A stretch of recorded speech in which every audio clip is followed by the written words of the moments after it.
for female, male muna. For 3 kilometers, we have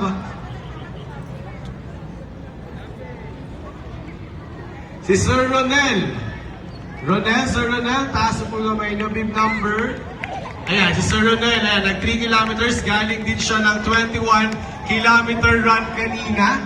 So, tas dumiretso siya dito, in total 24 kilometer run ang tinakbo niya ngayong araw. Then we have bib number 276. Ayan, si bib number 276.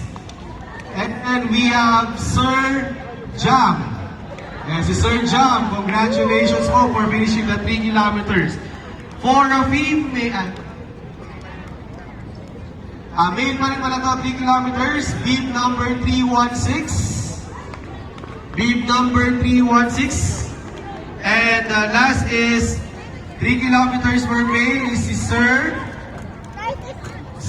Roldan. Wow, congrats Sir Roldan! Si Sir Roldan, finisher ng 3 kilometers 5. Sa female po muna, announce po muna natin yung first top 2 female na naka-finish ng 5 kilometers at saka ng 3 kilometers. So sa 5 kilometers, we have bib number 134, female, bib number 134, and congratulations po. And the top 2 for 5 km, we have bib number 43. And for 3 kilometers, we have bib number 14, bib number 14, and bib number 315. 3 kilometers po for female. So yung mga in-announce po natin, later we will contact you po for your medals and certification.